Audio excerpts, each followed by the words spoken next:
Salam The One Minute of Law Studies. Jumpa lagi di kanal YouTube ini. Kita lanjutkan pembahasan hukum acara perdata dengan membahas pemeriksaan setempat atau descente. Sering disebut dengan descente, tulisannya, bacanya descente.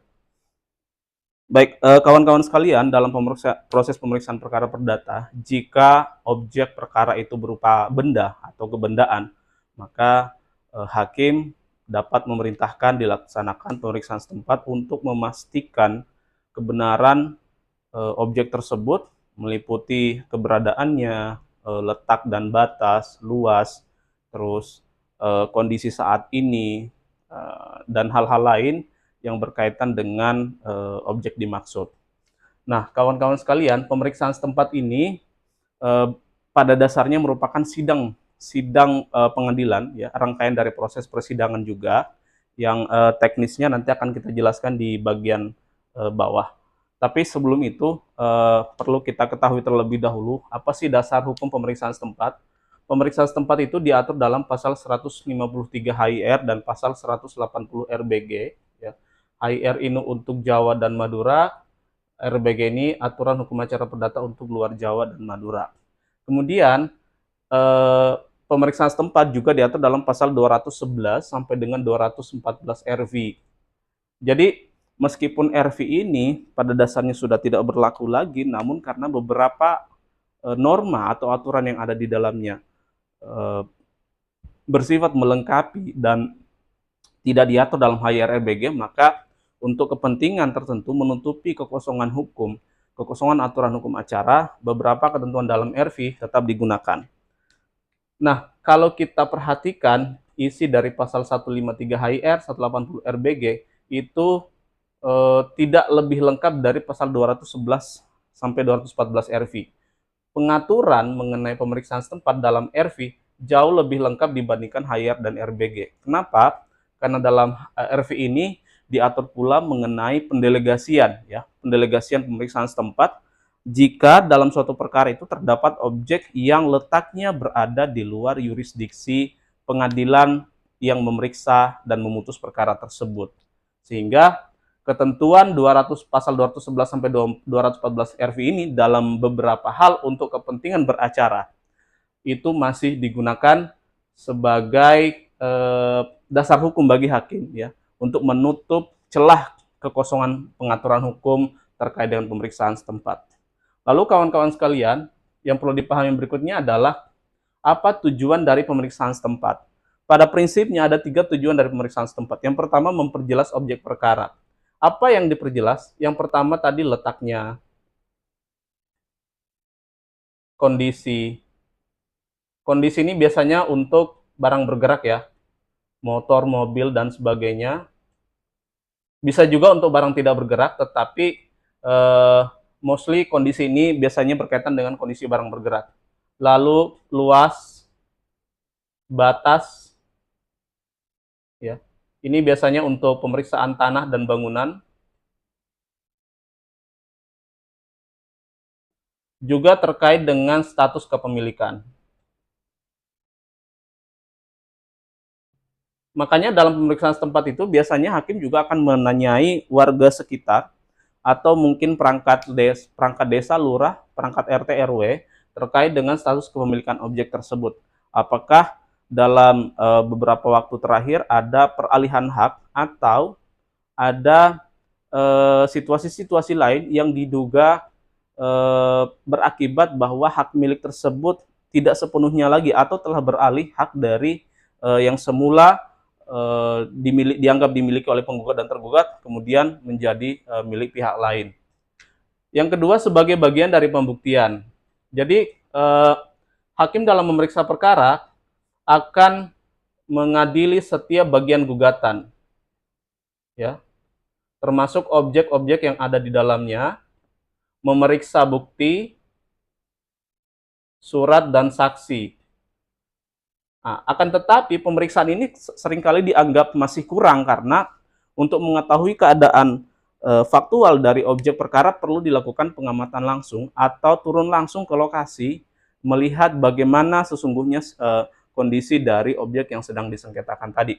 Sehingga dengan pemeriksaan setempat ini hakim mendapatkan gambaran utuh yang meliputi ya status objek dan situasi objek.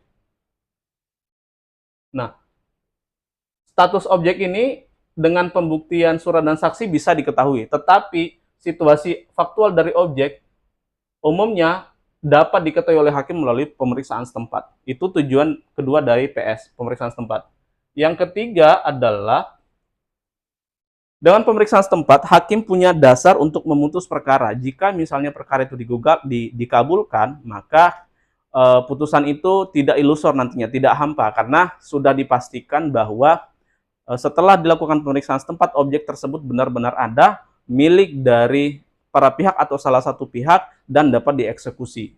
Nah, ini tujuan ketiga dari pemeriksaan setempat. Lalu bagaimana teknis pemeriksaan setempat? Yang pertama, pemeriksaan setempat itu dilakukan atas dua hal. Yang pertama, perintah hakim secara ex officio, karena kewenangannya memandang bahwa perlu dilakukan pemeriksaan setempat untuk memastikan kebenaran objek perkara.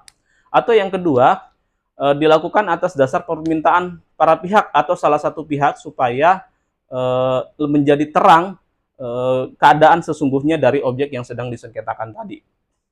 Lalu, pemeriksaan setempat dilakukan atas dasar putusan sela dari majelis hakim. Di sini ada perbedaan pendapat ya. Ada yang mengatakan bahwa pemeriksaan setempat tidak perlu putusan sela. Kemudian pendapat kedua, pemeriksaan setempat perlu putusan sela.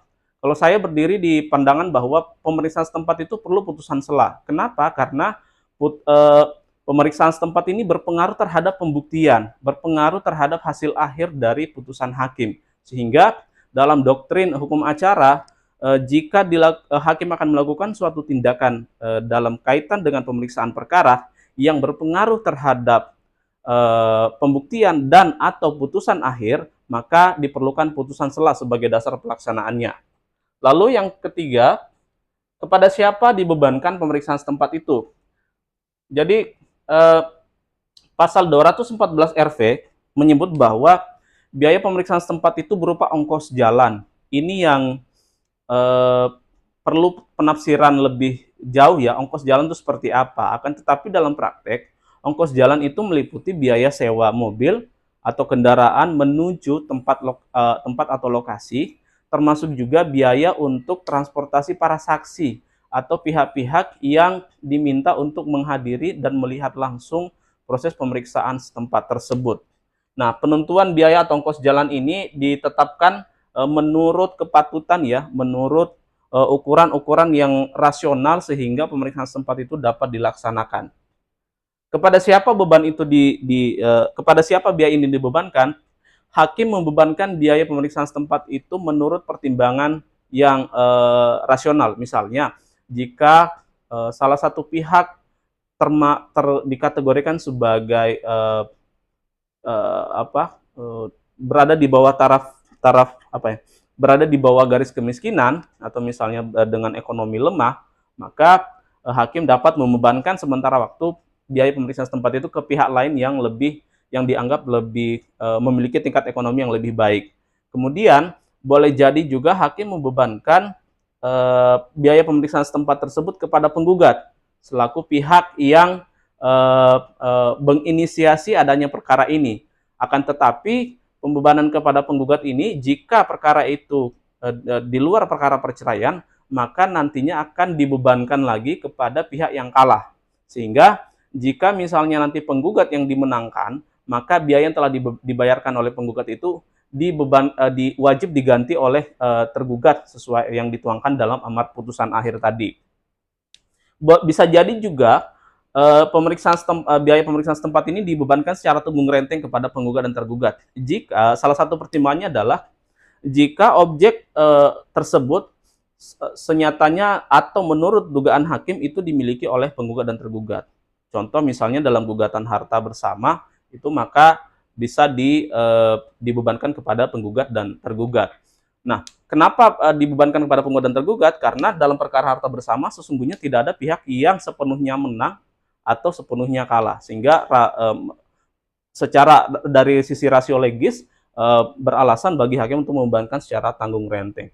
Lalu kemudian sebelum pelaksanaan pemeriksaan setempat, maka perlu dilakukan pemberitahuan pemeriksaan setempat baik para pihak, kepada para pihak, pejabat desa atau lurah, bisa juga dari BPN dan pihak-pihak lain, pihak lain yang terkait dengan perkara tersebut.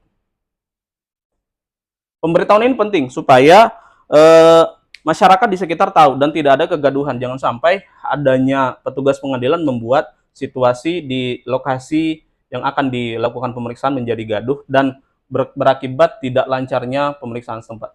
Kemudian dilaksanakan pemeriksaan setempat, majelis hakim atau hakim komisaris didampingi panitera pengganti atau panitera sidang terjun langsung ke lokasi.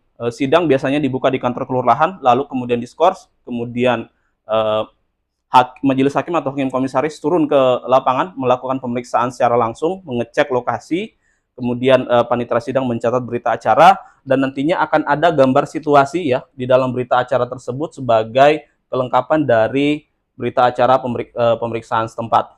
Lalu bagaimana jika salah satu atau beberapa objek perkara itu berada di luar wilayah atau di luar yurisdiksi pengadilan pemutus perkara, maka ketua pengadilan dapat meminta bantuan kepada ketua pengadilan yang mewilayahi objek tersebut untuk melakukan pemeriksaan setempat dengan prosedur seperti yang telah kita jelaskan tadi.